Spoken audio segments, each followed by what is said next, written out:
In recent years, Wales has become a go-to destination for TV and film production. From epic fantasy worlds in His Dark Materials and House of the Dragon, to the rural countryside of Netflix hit Sex Education, Wales's landscapes, coastlines and cities have appeared on screens around the world. I'm actor Kimberly Nixon, and I'm on a mission to visit every famous filming location in Wales. Welcome to Cymru on Camera.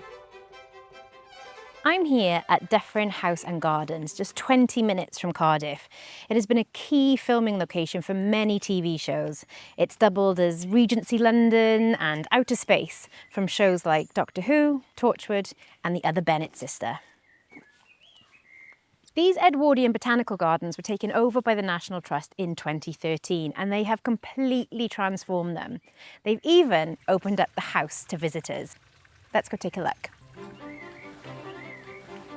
Bad Wolf filmed many scenes here for the BBC production of The Other Bennett Sister, but there's one scene in particular where Tom recites a Wordsworth poem to Mary that I really want to find.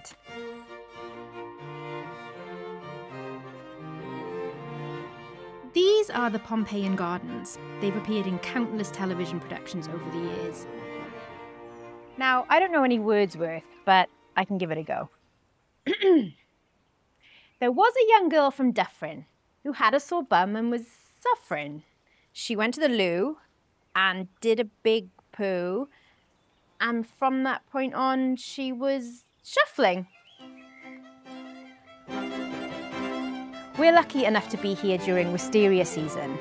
They only flower for a few weeks every year, but when they do, it is a truly stunning sight.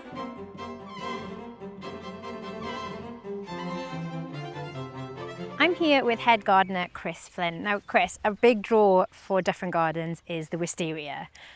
When's the best time to come and see it? So the best time with us is sort of from the third week in April and then right through into May. So we grow about 3 of the 4 different species. So you have a really long flowering period, which means you can max out over a few weeks, which is lovely. And in The Other Bennett Sister, there's obviously a very famous scene in the Pompeian Gardens with the wisteria. It's not quite what it seems though, is it? No, with a touch of the magic of television, the couple of weeks gap between the actual wisteria and the wisteria in the background of the filming, there were some prop ones, some stunt ones if you like. Stunt wisteria. Stunt wisteria. And when you have a production here, how do you facilitate them and help them? So we help a lot with logistics really, because we've got vehicles that can go across the lawns, so moving stuff around for them and generally being on hand with things like water and electric, but really the film companies are really good with us and we don't have to step in very often at all. Amazing. And finally, what's your top wisteria growing tip? Top wisteria growing tip is prune them twice a year. So once in the summer, take that really long whippy growth, take it back to about so far. Then once in the winter, take it back to about that far. And then after sort of 7 or 8 years, if they're grown from seed, they should start flowering then. Thank you so much, Chris. Well, there you have it. Now you might recognise this view from The Girl in the Fireplace. Yes, that Doctor Who episode where the 10th Doctor discovers a time portal leading to 18th century France. Better hide in case they spot me too. If you're visiting Dyffryn, your experience doesn't have to end at the gates. Just a short drive away is the charming market town of Cowbridge, known for its independent shops, cosy atmosphere and historic streets. While you're there, you could stay at the iconic Bear Hotel, full of character, comfort and Welsh hospitality. For those looking to enjoy great local food and fresh countryside air, Forage Farm Shop is another must-visit nearby. If you're after a more luxurious escape, the Vale Resort offers elegant accommodation, spa facilities and championship golf courses. And for food lovers and wine enthusiasts, Llanwch Vineyard is the perfect destination, all within the peaceful Welsh countryside. Now I'm on my way to find the spot where the Doctor and her companions go undercover as employees at Kablam, a massive automated interplanetary retail corporation, after a mysterious call for help. So I'm here with the locations manager, Ewan Roberts, who has worked on countless Welsh film and TV productions, including over 100 episodes of Doctor Who. But before we get into that, Ewan, what is a locations manager? So locations manager is our job to find the best locations we can for for the production, basically. It's a long process. You know, we get the scripts. There's collaboration between obviously the producers, the directors, the production designers. Then I would go out and try and find the best location possible, and then we recce it. Then we decide which one we want to use, and then we come and film it. And then there's all the logistics that goes with it, basically. Yeah, so I was going to say, so not only do you have to find the perfect place for the story and the plot and everything, but somewhere logistically that hundreds of crew can go to.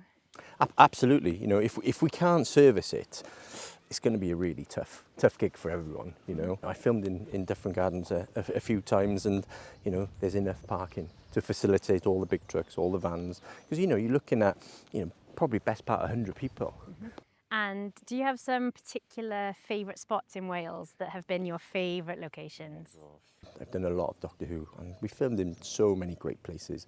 And you know, nothing beats a National Trust location either, to be honest. They really keep me on my toes, because obviously when we're filming interior scenes in any sort of, you know, stately home or house, we've got to really abide by the rules, you know. How is it keeping the cast and crew in check all day? Cast and crew, we've got to obviously keep an eye on them.